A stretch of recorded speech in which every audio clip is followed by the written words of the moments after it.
أعوذ بالله من الشيطان الرجيم. بسم الله الرحمن الرحيم.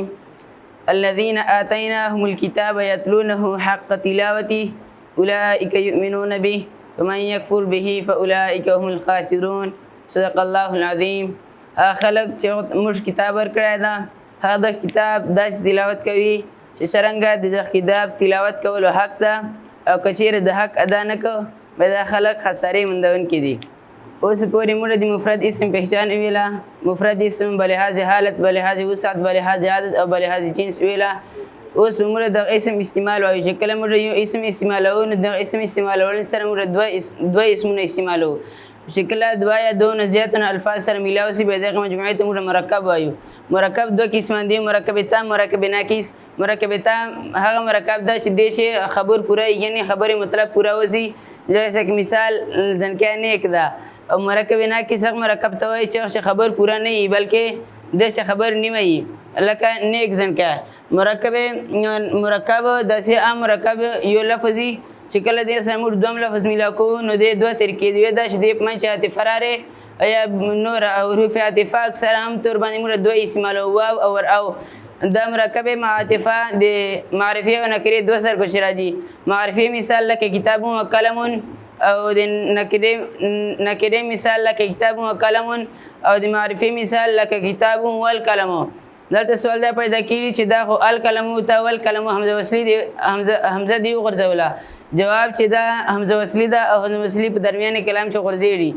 دوسرا مثال دو مثال او جیسے کہ نکره مثال کتاب او قلم، د معرفي مثال کتاب او القلم. د کتاب او القلم نه کتاب الکتاب او القلم جوړیږي.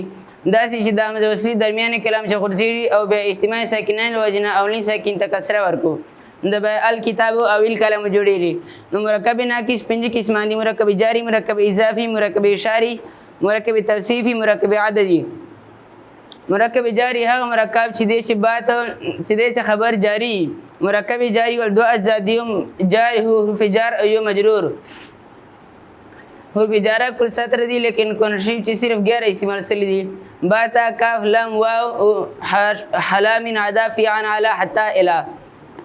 باقي پنځه کنشیف نه دي استعمال شوي. او د مرکب جاری ول پہچان دا ده چې دی په شروع کې به حرف جر راغلی او د اخیر به مجروري، ځکه چې حروف جره په کوم اسم باندې داخل شي نو دا اسم خپل مدخول ته جر ورکوي. مرکب جاری کنشیف چې هغه وخت باندې استعمال شوی ده چې کله خبره واحد نه او مرکب جاری په ذریعه سره موږ چې ګراف چې کوم دوه یو شی اوازونه راځي هغه یو شی اوازونه موږ د مرکب جاری په ذریعه سره دل کولای شو. لکه مثال ان، ان، آنی، آینی، آینی، اون، اینا.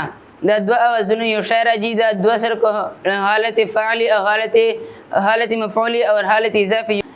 الکافرین دی اواز اینا او اینا اواز په حالت مفعولی او په حالت اضافي دوه سره کوشش راځي.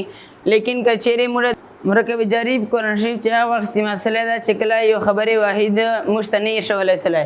او مرکب جاری فائدہ ده چې کله ګراف چې دوه یو شی اوازونه راځي نو د یو شی اوازونه دا د حالت مفعولی او حالت اضافي راځي. د مرکب جاری په ذریعه سره موږ د حالت مفعولی نه صرف حالت اضافي جلا کولای شو. ځکه د الکافرین دیونه موږ ګراف نه د باسو مفعولی یا اضافي معرفه جمع مذکر.